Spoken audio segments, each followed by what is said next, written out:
bien. Bueno, a ver, te invito a que conversemos estos minutos con el politólogo Raúl Timerman, director de la consultora Grupo de Opinión Pública. Raúl, un gusto tenerlo una vez más para Santiago del Estero. ¿Cómo le va? Carlos Gómez le habla.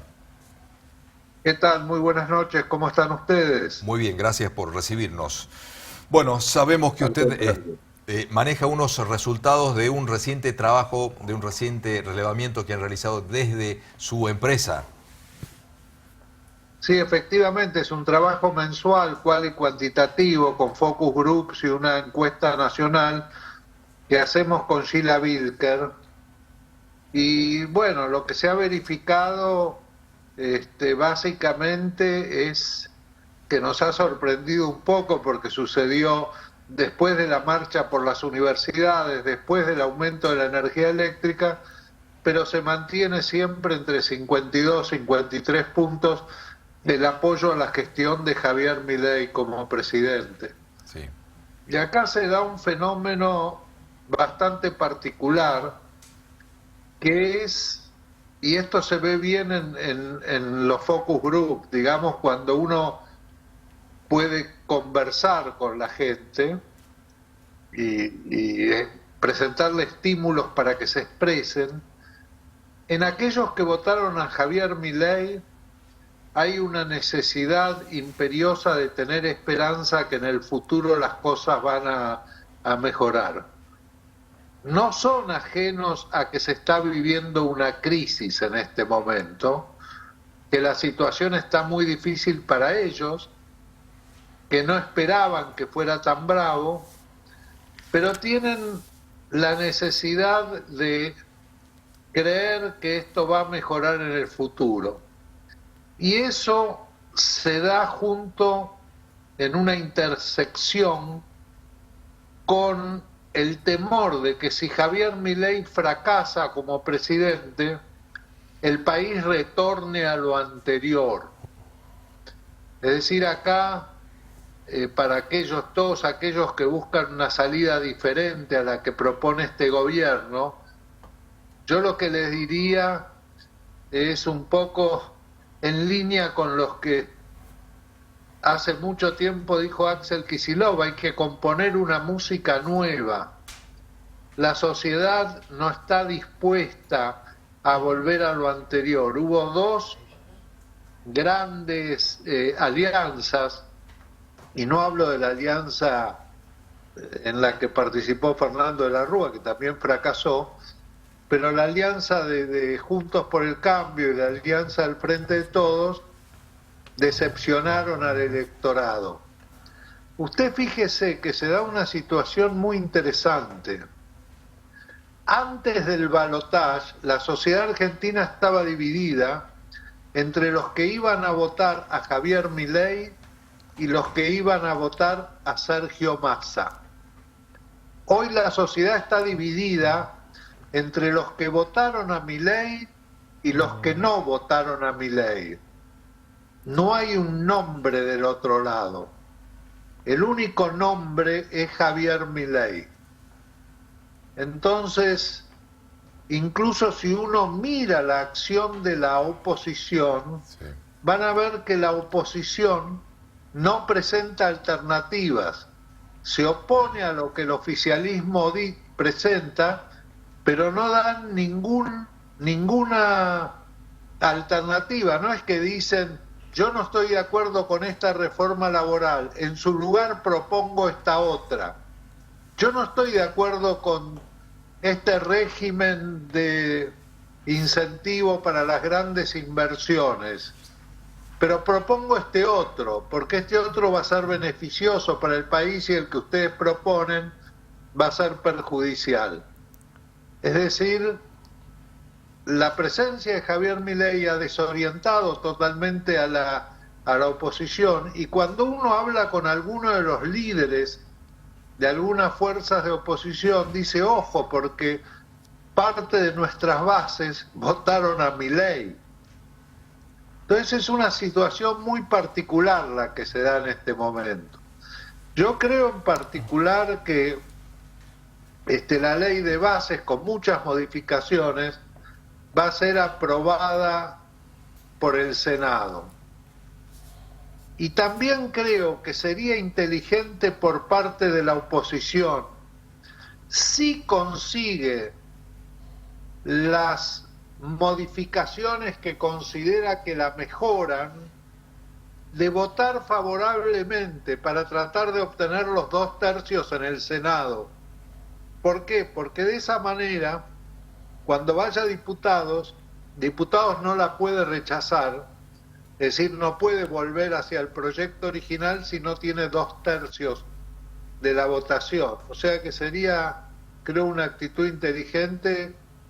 Me cuesta últimamente diferenciar actitudes inteligentes en la oposición, pero bueno, digamos, uno mantiene las esperanzas, ¿no? Claro.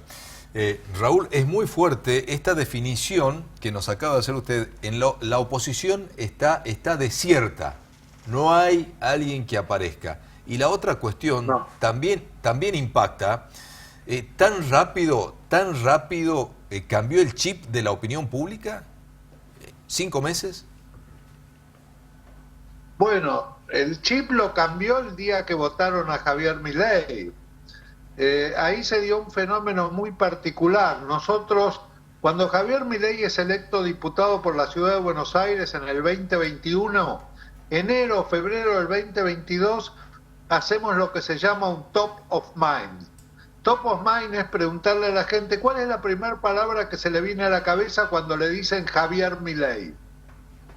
Entonces la gente dice una palabra y nosotros dividimos las opiniones, hicimos la nube de palabras entre aquellos que tenían imagen positiva de Milei e imagen negativa de Milei.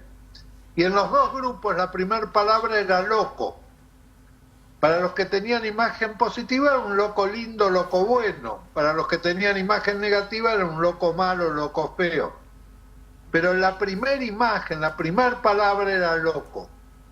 Ustedes fíjense que cuando se producen las PASO en Cambiemos, la gente se inclina mayoritariamente por Patricia Bullrich frente a Horacio Rodríguez Larreta. Horacio Rodríguez Larreta era la moderación, la conciliación, la de los cambios a través de la legislación. Y Patricia Bullrich era o se cambia todo o no es un cambio, digamos, no me acuerdo la frase exacta.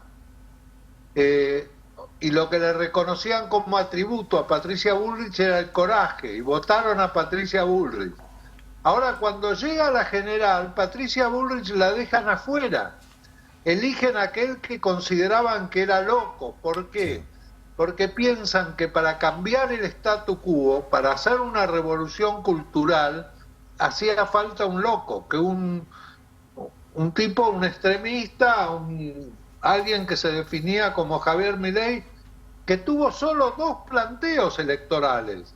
Voy a terminar con la inflación porque voy a dolarizar la economía y voy a terminar con la casta política, los corruptos los voy a meter todos presos. Fueron las 2 únicas promesas de campaña y con eso ganó las elecciones frente a un político profesional como Sergio Massa, que era el mejor candidato que podía presentar el oficialismo y que estuvo a 3 puntos en las generales de llegar a los 40. O sea, no estuvo tan lejos, pero la sociedad decidió cambiar. Y una vez que decidió cambiar, necesita mantener la esperanza de que ese cambio fue bueno. Y eso es lo que está pasando en este momento. Y yo creo que así como para Javier Milei, hay un cómico americano que hace respecto a Donald Trump un sketch muy interesante que dice, se llama Un caballo entrado en el hospital, y nadie sabe qué hacer, porque es la primera vez que un caballo entra a un hospital, pero también aclara, pero para el caballo tampoco sabe bien qué hacer, porque es la primera vez que él entra al hospital. Y bueno, Javier Milei, yo no creo que haya esperado ser presidente. Uno lo ve en su gabinete, digamos, es un gabinete, salvo 2 nombres o 3, es improvisado. Incluso Caputo no era el ministro de Economía que él tenía en mente. Ha nombrado en el caso del ministro del Interior a alguien digamos que tiene las características de lo que él llama la casta, que es Guillermo Franco, que es básicamente un negociador, un conciliador, un dialoguista, y a Patricia Bullrich, que es una dura, la ha nombrado en el Ministerio de Seguridad, y después el resto es toda una improvisación total. Digamos, están achicando el Estado, pero sigue siendo un Estado terriblemente ineficiente. Vamos a pasar de un Estado grande e ineficiente a un Estado chico e ineficiente, pero no hay ningún trabajo para hacer más eficiente la estructura del Estado. Bien. Pero bueno, la sociedad argentina reclamaba reformas. Alberto Fernández fue incapaz de encarar ninguna de las reformas, teniendo hasta las elecciones de medio término el Parlamento a su favor. En diputados y en senadores con quórum propio, no logró ni siquiera nombrar el procurador general de la Nación. Él proponía a Raspecas, Daniel Raspecas. Fue un gobierno muy malo. Si el gobierno de Alberto Fernández hubiera sido un buen gobierno, hoy Javier Milei seguiría siendo panelista en Intratables. Claro, se comprende. Bueno, aquí lo tengo también a Rafael Ledesma, mi compañero. Rafael, una consulta. Sí, Timerman, ¿qué tal? Buenas noches. ¿Cómo cree que va a quedar el poder político de Javier Milei si es que no logra la sanción de la ley Bases? ¿Qué escenario se puede advertir en esta situación? ¿Va a estar más débil? Se complica un poco desde el punto de vista internacional, digamos, y especialmente en la relación con el Fondo Monetario, porque le quita gobernabilidad en la visión americana, digamos. Yo creo que Mauricio Macri gobernó con un parlamento un poco mayor que el de Milei, pero no demasiado. La Argentina se presta a ser gobernada en la medida que el Parlamento no vaya por el juicio político, a ser gobernada por DNU, y creo que tiene, digamos, para hacer la reforma del Estado no necesita una nueva ley, la puede hacer con los poderes que tiene el Ejecutivo. Y fíjense que hasta ahora vino avanzando prácticamente en todo lo que se propuso a través de un DNU y no tiene aprobada la ley Bases. Y yo creo que para la ley Bases uno de los puntos más importantes, digamos, hay una cantidad de aspectos, pero yo creo que el RIGI es la clave. Javier Milei, a diferencia de otros líderes de derecha como pueden ser Bolsonaro o Donald Trump, tanto Trump como Bolsonaro son profundamente nacionalistas. Javier Milei no es nacionalista, no es un presidente nacionalista, es un presidente tan individualista que no se siente parte absolutamente de nada. Y ese es un problema, y se ve reflejado en este proyecto del régimen de incentivo a las grandes inversiones. Sí. Y es un problema porque el mundo necesita los recursos naturales que la Argentina tiene. Y Argentina tiene que tratar de explotar esos recursos nacionales para mejorar la calidad de vida del pueblo argentino y no para generar utilidades hacia afuera. Raúl, 2 consultas más y lo liberamos. Roberto Ayala. ¿Qué tal? Buenas noches, Raúl. Bienvenido a Libertad de Opinión. Vuelvo a la primera parte, en lo específicamente político que usted acaba de analizar. ¿Cuál es el punto que tocan en el Focus Group? Porque usted dice que hay un solo nombre, que es Javier Milei, y del otro lado no hay nada. Porque efectivamente no hay nada. Hoy si se puede considerar una oposición es la parte legislativa, pero no hay nadie que haga una propuesta como para medir en ese sentido. ¿Cuál es el análisis que hacen en eso? A ver si, porque no estoy entendiendo de dónde saca que no hay nada cuando realmente no hay nada. Bueno, básicamente yo creo, cuando nosotros hacemos grupos con los que votaron a Milei y con los que votaron a Massa, y los que votaron a Massa hasta la marcha de las universidades, ahí se tomaron un poco de aire, pero hasta esa marcha a las universidades estaban como abatidos, como resignados, porque hay gente que pensó que en marzo explotaba todo, que esto no aguantaba, que iba a volar por el aire, y pasó marzo, pasó abril y no pasó nada, no reventó nada. Y ya están las tarifas encima y van a venir las del gas, y da la impresión que hay una resignación a que esto ocurra. Pero por otro lado, los votantes de masa se sienten un estado de desolación. Javier Milei les habla a sus votantes todos los días les da mensajes y provoca acciones. Las acciones básicamente son ir de acto de corrupción en acto de corrupción de los gobiernos anteriores, especialmente el de Alberto Fernández, y ustedes fíjense que se van descubriendo cosas todos los días. Por eso, del otro lado, no hay nadie que hable sobre la propuesta.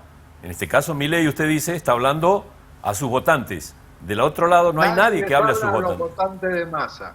El 44% del electorado argentino está huérfano de liderazgo. Yo hace un tiempo decía, si no aparece nadie, va a aparecer Cristina. Y efectivamente apareció Cristina, pero sin repercusión. No tiene repercusión Cristina. Hoy en día Cristina forma parte del pasado. Bien, a ver, José Aranda, tu consulta. Raúl, ¿qué tal? Buenas noches. Buenas noches. La consulta es esta. Bueno, Milei asumió con la promesa de bajar la inflación y de acuerdo a lo que usted señalaba, esto bueno, todavía sigue teniendo un fuerte apoyo por parte de la gente. Pero una cosa es bajar la inflación y otra mantener o vivir en una recesión que hasta ahora no tiene, digamos, no tiene visos de que vaya a transformarse en una recuperación, al menos en el corto plazo. ¿Hasta cuándo se puede estirar ese hilo que cada vez se va tensando un poquito más, sobre todo teniendo en cuenta los bolsillos de la gente? Bueno, ese es básicamente el quid. Usted ha puesto el dedo en la llaga. Ese es el tema. La inflación va a seguir bajando. Posiblemente en mayo sea del orden del 5% y baje al 3% después. Pero el problema es que no se visualiza cómo se va a producir la reactivación, a menos que sea a través del crédito para el consumo. Hay una posibilidad de que empiecen los ahora 12, ahora 24 y que los bancos den crédito para el consumo. Fíjense que el Banco Central está bajando mes a mes la tasa de referencia. Sí. Ya está en el 40%. Es la única posibilidad que se visibiliza porque el desempleo sigue en aumento. La gente visualiza que el desempleo aumenta. Hay gente que está empleada y tiene temor de perder el empleo porque no hay demanda de empleo. Es decir, usted al no ver avisos de que piden gente con sus capacidades, empieza a mirar el puesto donde está y empieza a sentir temor de perderlo, porque no tiene a dónde ir. Ese es el punto más flojo y bueno, no sé cuánto puede soportar la gente, digamos. No lo tengo muy claro.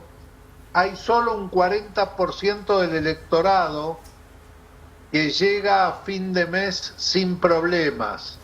El otro 60% está dividido en mitades. La mitad llega endeudándose y la otra mitad llega utilizando ahorros.